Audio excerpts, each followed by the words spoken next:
बहुत समय पहले हरिशंकर नाम का एक राजा था। उसके 3 पुत्र थे और अपने उन तीनों पुत्रों में से वह किसी एक पुत्र को राजगद्दी सौंपना चाहता था। पर किसे?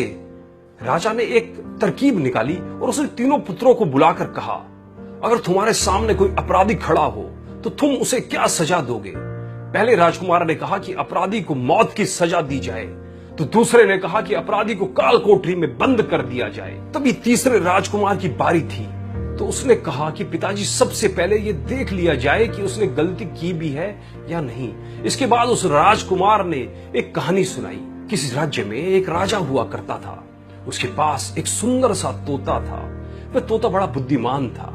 उसकी मीठी वाणी और बुद्धिमता की वजह से राजा उसे हमेशा बहुत खुश रखता था। एक दिन की बात है कि तोते ने राजा से कहा कि मैं अपने माता पिता के पास जाना चाहता हूं। वह जाने के लिए राजा से विनती करने लगा।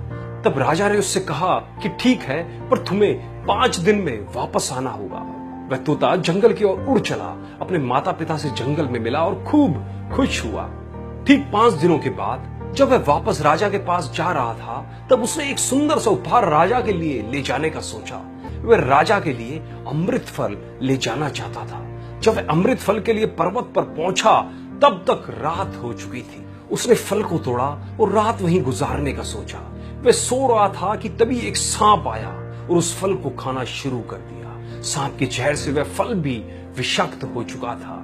जब सुबह हुई तब तोता उड़कर राजा के पास पहुंच गया और कहा, राजन, मैं आपके लिए अमृत फल लेकर आया हूं। इस फल को खाने के बाद आप हमेशा के लिए जवान और अमर हो जाएंगे। तभी मंत्री ने कहा, महाराज, पहले फल देख भी लीजिए कि फल सही भी है या नहीं। राजा ने बात मान ली और फल में से एक टुकड़ा कुत्ते को खिला दिया। कुत्ता तड़प तड़प कर मर गया। राजा बहुत क्रोधित हुआ और अपनी तलवार से तोते का सिर धड़ से अलग कर दिया। राजा ने वह फल बाहर फेंक दिया। कुछ समय बाद उसी जगह पर एक पेड़ उगा। राजा ने सख्त हिदायत दी कि कोई भी इस पेड़ का फल ना खाए, क्योंकि राजा को लगता था कि वह अमृत फल विषाक्त होते हैं और तोते ने यही फल खिलाकर उसे मारने की कोशिश भी की थी। एक दिन एक बूढ़ा आदमी उसी पेड़ के नीचे विश्राम कर रहा था। उसने एक फल खाया और वह जवान हो गया, क्योंकि उस वृक्ष पर उगे हुए फल विषाक्त नहीं थे।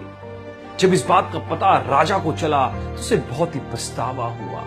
उसे अपनी करनी पर लज्जा हुई। तीसरे राजकुमार के मुख से यह कहानी सुनकर राजा बहुत ही खुश हुआ और तीसरे राजकुमार को सही उत्तराधिकारी समझते हुए उसे ही अपना राज्य का राजा चुना। दोस्तों, इस कहानी से हमें यह सीख मिलती है कि किसी भी अपराधी को सजा देने से पहले यह देख लेना चाहिए कि उसकी गलती है भी या नहीं। कहीं भूलवश आप किसी निर्दोष को तो सजा देने नहीं जा रहे हैं।